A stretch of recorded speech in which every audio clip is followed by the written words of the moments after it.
ये खबर पारुल यूनिवर्सिटी द्वारा प्रस्तुत की गई है। दिल्ली विकास प्राधिकरण यानी कि डीडीए के फ्लैट में रहने वाले लाखों परिवारों के लिए एक बेहद राहत भरी खबर है। केंद्रीय आवास और शहरी मामलों के मंत्रालय ने डीडीए फ्लैटों में अतिरिक्त निर्माण, विस्तार और आंतरिक बदलावों को नियमित करने और नई अनुमति देने के लिए एक व्यापक संशोधित नीति को हरी झंडी दे दी है। ये नई नीति दिल्ली के अधिसूचित और गैर अधिसूचित दोनों क्षेत्रों में स्थित सभी श्रेणियों के डीडीए फ्लैटों पर समान रूप से लागू होगी। इस नीति के तहत किए जाने वाले बदलावों को मुख्य रूप से 3 श्रेणियों में विभाजित किया गया है।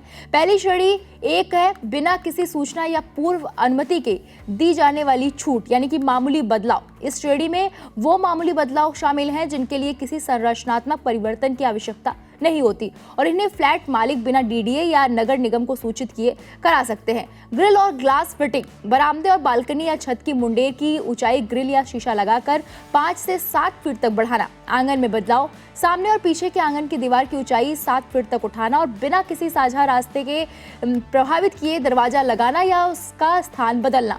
छज्जे, आंगन की तरफ मौजूदा खिड़कियों और दरवाजों के ऊपर अधिकतम 2.5 फीट चौड़ा छज्जा निकालना। पानी की टंकियां व मचान, भूतल या स्कूटर कार गैरेज की छत पर संरचनात्मक मजबूती को ध्यान में रखते हुए अतिरिक्त प्लास्टिक की पानी की टंकी कुल क्षमता 550 लीटर तक होनी चाहिए, इसको रखना और कमरों के भीतर मचान बनाना।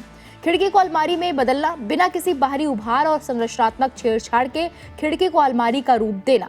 वाहनों के लिए चार्जिंग, निर्धारित पार्किंग क्षेत्र में भारत सरकार की नीति के तहत बिजली से चलने वाले वाहनों के लिए चार्जिंग की सुविधा स्थापित करना।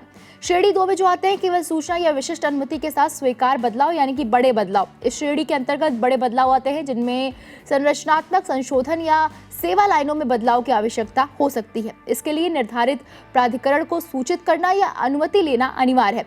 खुली छत को ढकना, स्वीकृत नक्शे के मुताबिक उपलब्ध खुली छत को हल्के वजन वाली सामग्री और शीशे से अस्थायी रूप से ढकना। रसोई और शौचालय का स्थान बदलना, मुख्य जल निकासी और सीवेज प्रणाली को प्रभावित किए बिना रसोई और बाथरूम के स्थानों को आपस में बदला जा सकता है, बशर्ते आपके ब्लॉक के सभी निवासियों का अनापत्ति प्रमाण पत्र और इंद्रप्रस्थ गैस लिमिटेड की मंजूरी हो।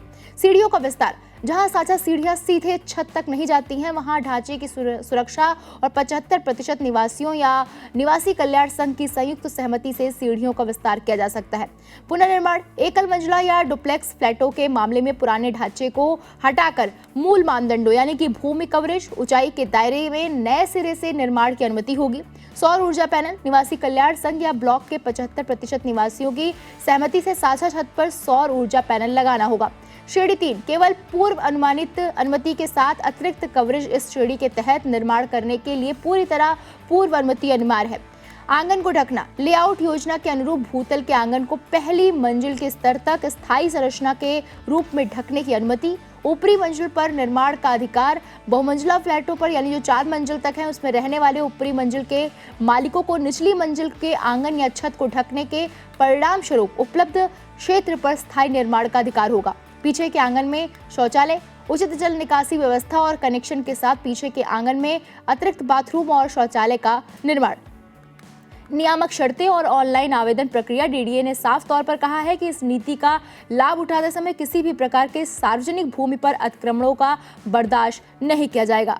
भवनों की भूकंप से सुरक्षा सर्वोपरि है, इसलिए 21 मार्च 2001 से पहले बने सभी भवनों के लिए ढांचागत ऑडिट यानी कि भवन की मजबूती की जांच कराना अनिवार्य होगा। फ्लैट मालिकों की सुविधा के लिए आवेदन प्रक्रिया को पूरी तरह ऑनलाइन कर दिया गया है। मालिक किसी भी पंजीकृत वास्तुकार यानी कि आर्किटेक्ट और मान्यता प्राप्त ढांचागत अभियंता यानी कि स्ट्रक्चरल इंजीनियर के माध्यम से संयुक्त रूप से प्रमाणित डिजिटल नक्शे और आवश्यक दस्तावेज ऑनलाइन पोर्टल पर जमा कर सकते हैं। इसके अलावा जो निर्माण पहले से तय नियमों के दायरे में किए जा चुके हैं उन्हें भी तय शुल्क देकर वैध यानी कि नियमित कराया जा सकता है।